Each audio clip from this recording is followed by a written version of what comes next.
آپ دیکھ رہے ہیں کرن انفوٹینمنٹ سرزمین بیان پاکستان کی نئی قسط کے ساتھ آپ کا خوش آمدید۔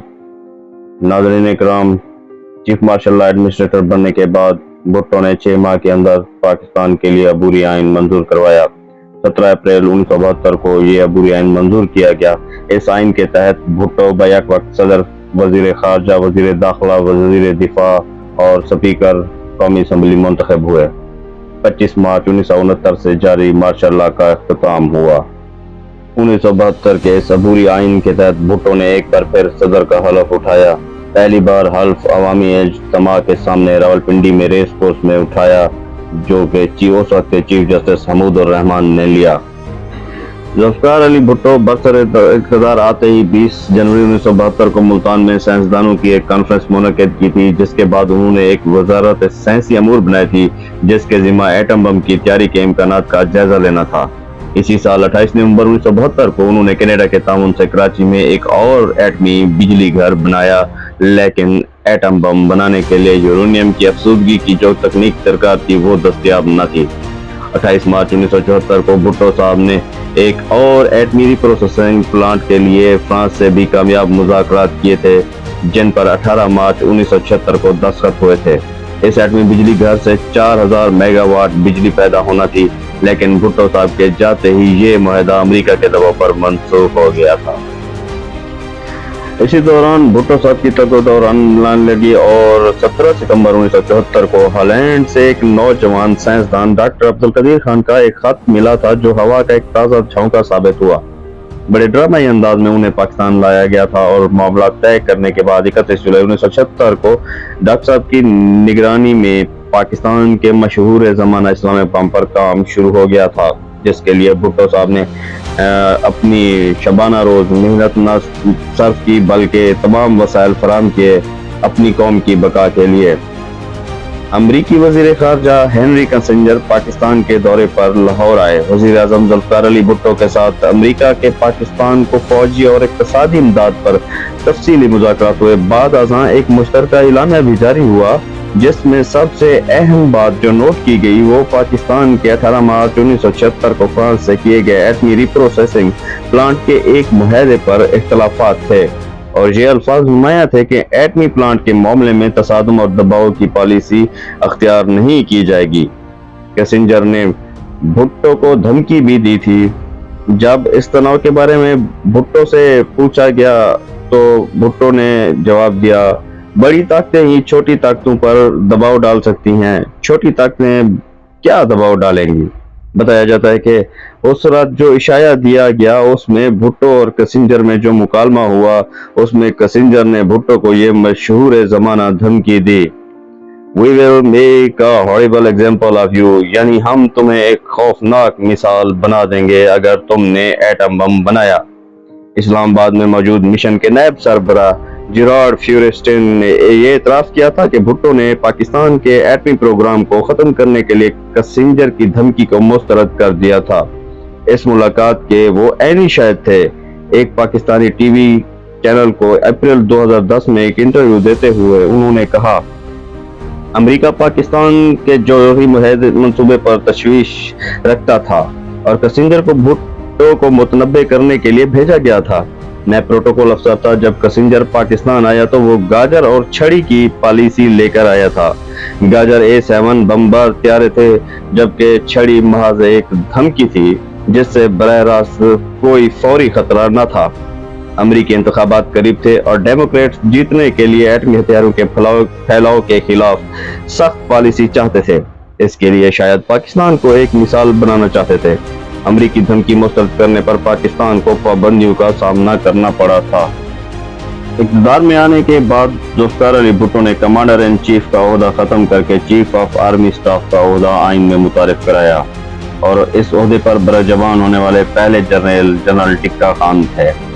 جنرل ٹکا خان ریٹائرمنٹ کے بعد جنرل ضیاء الحق کو 1 مارچ 1976 میں 7 جنرلوں پر فوقیت دے کر آرمی چیف بنایا گیا۔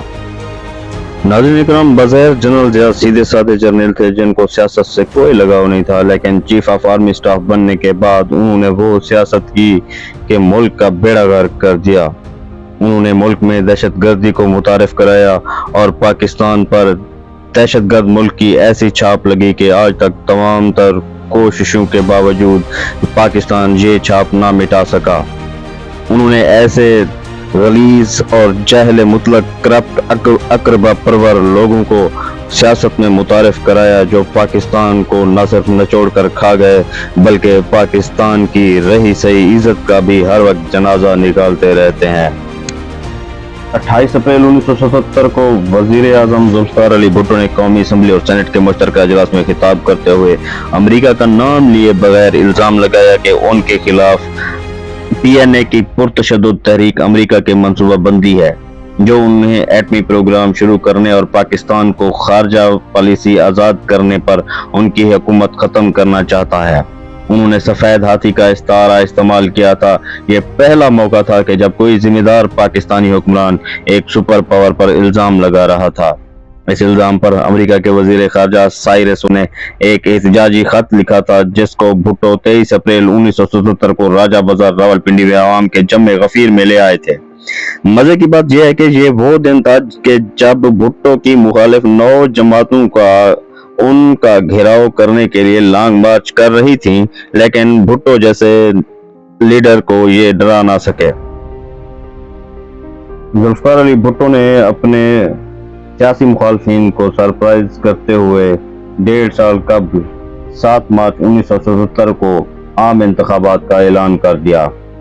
اس غیر متوقع اعلان کے صرف 3 دن بعد ہی جوابی سرپرائز ملا جس نے بھٹو کے بھی ہوش اڑا دیے۔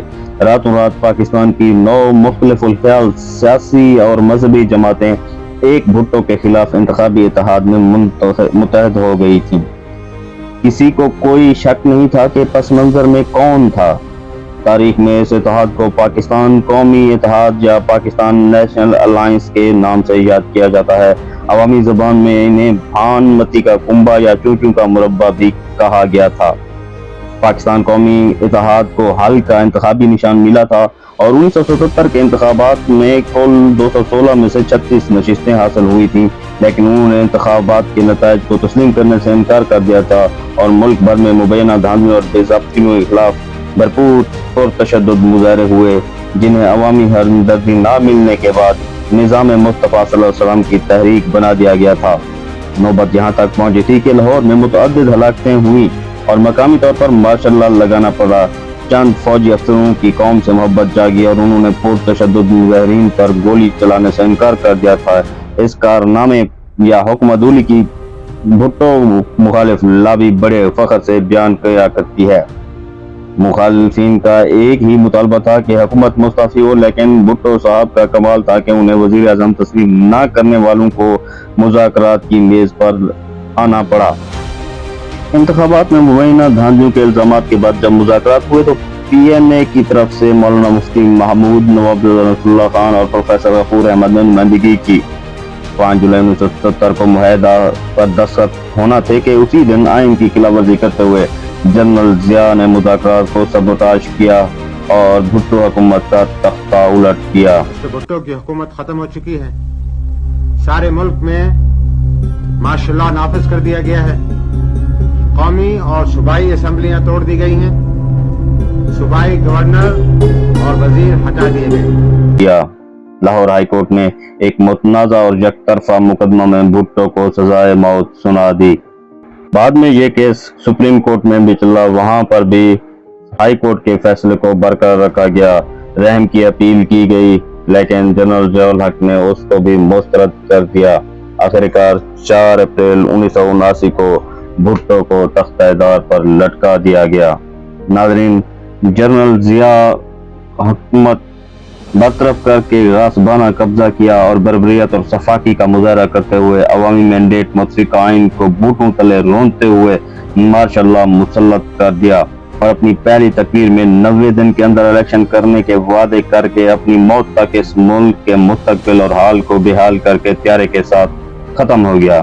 دلچسپ بات یہ ہے کہ 1974 کو بھٹو حکومت کا تختہ الٹنے کے الزام میں بری فوج کے 15 اور فضائیہ کے 4 افسران پر اٹک سازش کیس میں اس وقت کے بریگیڈیئر ضیاء الحق نے مقدمے کا فیصلہ سنایا تھا لیکن جب خود وہ اس جرم کا مرتکب ہوا تو اس بے ضمیر انسان نے ان تمام مجرمان کی سزائیں معاف کر دیں جنہیں خود اس نے آرمی ایکٹ کی خلاف ورزی کے جرم میں مروجہ سزائیں سنائی تھیں۔ ناظرین اکرام، چند دن بعد اگلی کیس ملاحظہ کیجیے گا، تب تک کے لیے اللہ حافظ۔